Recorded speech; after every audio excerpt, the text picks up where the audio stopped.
এবং বাংলাদেশে তো অনেক কিছু এখন তথ্য আমরা পাইতেছি যে আসলে ফিফা কি করতেছে, ইনফান্তিনো কার কাছে টাকা হচ্ছে। তো যেহেতু বাংলাদেশের লোক অনেক তথ্য পাচ্ছে, আমি কয়েকজনের কাছ থেকে খবর পেলাম যে ব্রাজিলের ম্যাক্সিমাম সাপোর্টার ব্রাজিলের ওই ম্যাচটা দেখে নাই, ভোরবেলা খেলা ছিল এবং তারা বুঝতে পারতেছিল যে তারা হাইরা যেতে পারে, এই কারণে তারা ওই খেলাটা দেখে নাই।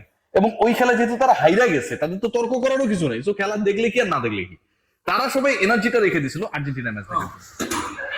উজবেকিস্তানের সাথে পর্তুগাল খেলেছিল মনে আছে, এবং উজবেকিস্তান এবারের বিশ্বকাপে নবাগত দল, সেই দলের বিপক্ষে পর্তুগালের ওই ম্যাচটা অনেক বেশি স্মরণীয়, অনেক বেশি আমার কাছে মনে হয় যে সেলিব্রেট করার জন্য উপলক্ষ ক্রিয়েট করেছিল রোনালদো ফ্যানদের, পর্তুগাল ফ্যানদের, অনেক ক্ষেত্রে ব্রাজিল ফ্যানদের। কারণ হচ্ছে রোনালদো সেখানটায় 2 গোল পেয়েছিল। ওই সময়টায় ভাই পৃথিবীর এই যে যারা হচ্ছে এই মুহূর্তে আর্জেন্টাইন বিদ্বেষী তাবৎ যে লোকজন রয়েছে, আমাদের বাঙ্গু সমাজের লোকজন, তারা কখনোই রোনালদো কেন উজবেকিস্তানকে হারাইলো, পর্তুগাল কেন উজবেকিস্তানকে হারাইলো, কারণ উজবেকিস্তান মুসলিম কান্ট্রি, এই আলোচনাটা করে নাই। তখন উজবেকিস্তান কোন কান্ট্রি, তাদের ধর্ম কি, সেই আলোচনা হয় নাই, কারণ গোল দিছিল রোনালদো। আবার যখন মিশরের বিপক্ষে আপনি জিতে গেছেন, তখন আপনার আলোচনা আসবে যে মিশরের বিপক্ষে আর্জেন্টিনা জিতেছে এবং এই জয়কে যারা চুরি বলছে না, তারা মুসলমানদের এগেনস্টে দাঁড়িয়ে গেছে। সো এই যে একটা ভণ্ডামি, লাম্পট্য, চরিত্রহীনতা, বাটপারি, টাউটারি, এই জিনিসটা আমার কাছে মনে হয় যে একটা গ্রুপের মধ্যে প্রবল ভাবে কাজ করছে। এবং এই গ্রুপটার চরিত্র মানে এতটাই পিচ্ছিল ভাই, এখানটা যে কেউ পিছলে পড়বে, হাতিও পিছলে পড়বে। এদের চরিত্র কি, প্রথমে হচ্ছে ব্রাজিল, তারপরে পর্তুগাল, তারপরে ডিআর কঙ্গো, তারপরে হচ্ছে কি মিশর, এখন হইছে সুইজারল্যান্ড। সুইজারল্যান্ডের বিপক্ষে যখন আবার খেলবে, সুইজারল্যান্ড কিন্তু কোনো মুসলিম কান্ট্রি না, কিন্তু সুইজারল্যান্ডে তারা হচ্ছে আবার সাপোর্ট করবে। এই যে জাতিসংঘ কোনো সমাধান করতে পারে না ফিলিস্তিন ইস্যু, জাতিসংঘের সদর দপ্তর কই, নিউ ইয়র্কে। জাতিসংঘের অধিকাংশ সংস্থার সদর দপ্তর কই, সুইজারল্যান্ডে, জেনেভায়। তো এরা তো কোনো সমস্যার সমাধান করতে পারে না, কিন্তু সুইজারল্যান্ডকে এরা সাপোর্ট করবে। তখন আবার এই মানবতা, এই আলোচনাগুলো আসবে না। যে ডিসকাশনটা করতে চাই আসলে বাঙ্গুদের জন্য, এই ডিসকাশনটা খুব জরুরি। নিয়ম না জানলে অনেকেই অনেক কান্নাকাটি করে, এবং এই কান্না করাটাই স্বাভাবিক। ধরেন আপনি পড়াশোনা করছেন, হ্যাঁ, পরীক্ষায় অঙ্ক আসছে, সেই অঙ্কটা আপনি করতে পারেন নাই। এখন বাসায় এসে যখন আপনার বাপ মানে ব্যাট নিয়ে আপনার পেটানোর জন্য মানে একদম পশ্চাৎদেশটা লাল করে দিবে, এই অবস্থা যখন ইয়ে করছে, তখন বলবো যে আমি তো এই অঙ্কটা পারিনি, কারণ স্যার আমাকে এই নিয়মটা শিখায় নাই। আপনি কিন্তু বেঁচে গেছেন, কারণ আপনি নিয়ম জানেন না। সো যারা আসলে এরকম ভ্রাম্যমান সাপোর্টার, আমি বলেছিলাম যে এটা আসলে বঙ্গবাজারের অস্থায়ী মার্কেটের মতো, যে যখন একটু ফাঁকা হয় তখন ওইখানে গিয়ে দোকান দিয়ে বসে পড়ে, বুঝছেন, আবার যখন মাইর খায় তখন ওখানে চলে যায়। তো এই লোকগুলোর অবস্থা আপনি দেখেন যে এরা যেসব কথাবার্তা বলে, এই কথাবার্তাগুলো কেমন লাগে। একজন বললো যে বাংলাদেশ থেকে নাকি কয়েক লক্ষ কোটি টাকা ট্রান্সফার করা হয়েছে ফিফার কাছে আপনাদের 70 মিনিটস, এবং ওই কয়েক লক্ষ কোটি টাকা পাবার পরে জিয়ান্নি ইনফান্তিনো যখন দেখছে সুইফট অ্যাকাউন্টে টাকা পয়সা ঢুকছে, তখন হচ্ছে এনশিওর করছে যে কোনোভাবেই যেন এই ম্যাচটা আর্জেন্টিনার বাইরে না যায়।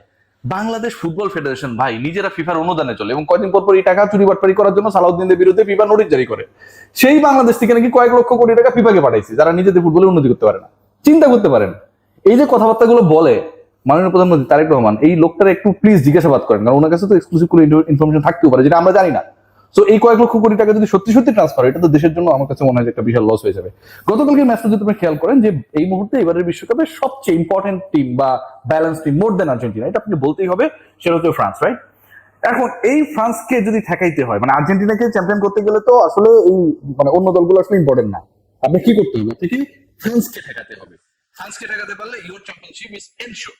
সো ফ্রান্সকে যদি ঠেকাইতে হয় এবং আর্জেন্টিনাকে যদি জিতাইতে হয়, আর্জেন্টিনাকে যেই ম্যাচটাই জিতাইতে হবে, হারে গেলে কিন্তু আর্জেন্টিনা বাদ, সেখানটায় কি আপনি ফ্রান্সের একটা রেফারি দিবেন? মানে এই ফ্রান্সের রেফারির কাছেও কি আসলে, আমি তো জানি না যে তার কাছে মোবাইল ছিল কিনা, যে বাংলাদেশ থেকে কয়েক লক্ষ কোটি টাকা পাঠাবো, সেই টাকাটা আবার সে মোবাইলে দেখলো, দেখে টিকা হচ্ছে বললো যে ঠিক আছে ভাই, এখন থেকে ডিসিশন গুলো সব আর্জেন্টিনা ফেভারে যাবে। এটা সম্ভব? মানে আমি যাকে থ্রেট মনে করতেছি তার একজন প্রতিনিধি আমি আমার গুরুত্বপূর্ণ ম্যাচে, যে ম্যাচে আমি 2 নম্বরই করবো, সেখানটা রেখে দিতেছি। কলম্বিয়ার সাথে যে ম্যাচটা হয়েছিল গতকাল সুইজারল্যান্ডের, আর্জেন্টিনা ম্যাচের পরে trust me or not, Giani Infantino ওই ম্যাচের রেফারিকে ফোন করছে। সত্যি কথা, বাঙ্গুরা এটা নিয়ে হাসাহাসি করেন না, কারণ আপনারা তো এটাই বলতে চাচ্ছেন, আমি আপনাদের পক্ষে চলে গেলাম জান। এবং ফোন করে বলছে যে কোনোভাবেই কলম্বিয়া যেহেতু কোপা আমেরিকায় মানে আর্জেন্টিনারে কষ্ট মষ্ট দিছিল, কোনোভাবেই যেন আসলে সুইজারল্যান্ড না হারে, এই ম্যাচে সুইজারল্যান্ডকে জিততে হবে। সুইজারল্যান্ডকে জেতার পর সুইজারল্যান্ড আর্জেন্টিনা মুখোমুখি হবে, আর্জেন্টিনা তাহলে সেমিফাইনালে চলে যাবে।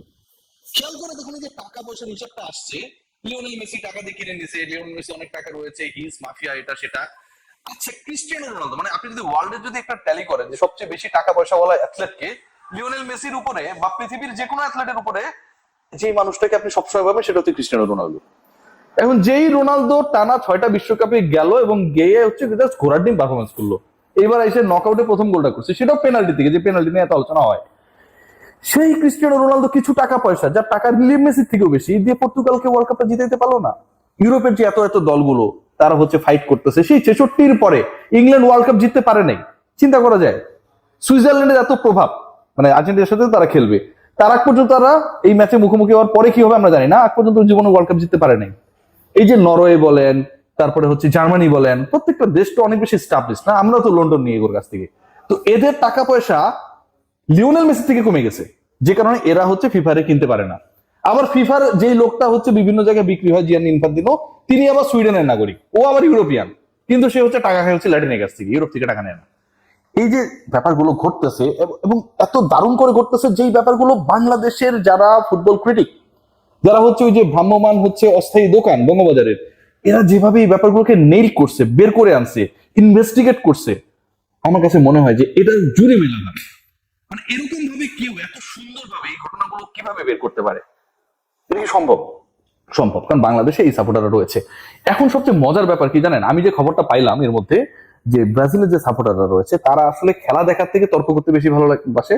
আরেকটা জিনিস তারা পছন্দ করে, সেটা হচ্ছে তাদের যে সময়টা আরামের, মনে করেন এদেরকে কিন্তু ভোরবেলা পাবেন না, এদেরকে পাবেন হচ্ছে সন্ধ্যার পর থেকে অ্যাভেলেবেল। ওই আরামের সময়টা এরা বিসর্জন দেয় না। এবং বাংলাদেশে তো অনেক কিছু এখন তথ্য আমরা পাইতেছি যে আসলে ফিফাই কি করতেছে, ইনফান্তিনো কার কাছে টাকা হচ্ছে। তো যেহেতু বাংলাদেশের লোক অনেক তথ্য পাচ্ছে, আমি কয়েকজনের কাছ থেকে খবর পেলাম যে ব্রাজিলের ম্যাক্সিমাম সাপোর্টার ব্রাজিলের ওই ম্যাচটা দেখে নাই, ভোরবেলা খেলা ছিল এবং তারা বুঝতে পারতেছিল যে তারা হাইরে যেতে পারে, এই কারণে তারা ওই খেলাটা দেখে নাই। এবং ওই খেলা যেহেতু তারা হাইরা গেছে, তাদের তো তর্ক করারও কিছু নাই, তো খেলা দেখলে কি আর না দেখলে কি, তারা সবাই এনার্জিটা রেখে দিয়েছিল আর্জেন্টিনা ম্যাচ দেখার জন্য। কেপবার্দের বিপক্ষে তারা ম্যাচ দেখেছে এবং ওটা হচ্ছে হাইয়েস্ট ভিউ, 2.7 বিলিয়ন কিছু একটা হবে। এবং পরের ম্যাচটাও তারা কিন্তু দেখেছে, মানে আমরা যতটা মনোযোগ দিয়ে দেখেছি, টেনশন নিয়ে দেখেছি, ব্রাজিলের সাপোর্টাররা ভাই বিশ্বাস করেন, আমার কাছে মনে হচ্ছে they are the real fan of Argentine football, they are the real fan of FIFA. কারণ এই খেলা যত বেশি মানুষ দেখবে, ব্রডকাস্টাররা তত বেশি রেভিনিউ ফিফারে দিবে, জিয়ানি ইনফান্তিনো কোষাগারটাকে তত হাই লেভেলে নিয়ে যেতে পারবে। তো যারা আসলে এত সমস্যা নিয়ে কথা বলছে, they are the real fan of FIFA. এবং এই ফিফা ওয়ার্ল্ড কাপে আর্জেন্টিনা ম্যাচ এবং নিজেদের ম্যাচ না দেখলো, আর্জেন্টিনা ম্যাচ দেখার প্রতি তাদের যোগটা সবচেয়ে বেশি। আলোচনা ছোট করতে চাই, শেষ করতে চাই, আসলে এই বিষয়গুলো নিয়ে আসলে বেশি কথা বলার কিচ্ছু নেই। গতকালকের ম্যাচে এই যে উরু আছে না, আমরা যেটাকে বলি, ওইটাকে টাচ কইরা, মানে ওইটা দিয়া লিওনেল মেসি গোল দিছে। মেসির যতটা দুর্বল মনে হয় ও আসলে ততটা না, আর আর্জেন্টিনার যতটা আপনাদের মতো বেকুব মনে হয়, আর্জেন্টিনা দল হিসেবে ততটা না। এতদূর পর্যন্ত আসার জন্য যোগ্যতা লাগে। ক্রিস্টিয়ানো রোনালদোর দল ক্রোয়েশিয়ার বিপক্ষে ভিআর এর সুবিধা পাইছিল, ক্রোয়েশিয়ার গোল বাতিল হয়েছিল, মনে আছে? লুকা মধ্যে যেটা নিয়ে কথাও কইছে। এইটা আপনারা খোঁজ রাখেন নাই, কেন জানেন? কারণ আপনারা শুধু আর্জেন্টিনার খেলা দেখেন। উই আর ব্লেসড যে আপনারা শুধু আর্জেন্টিনার খেলা দেখেন। সবাই ভালো থাকবেন, টেক কেয়ার।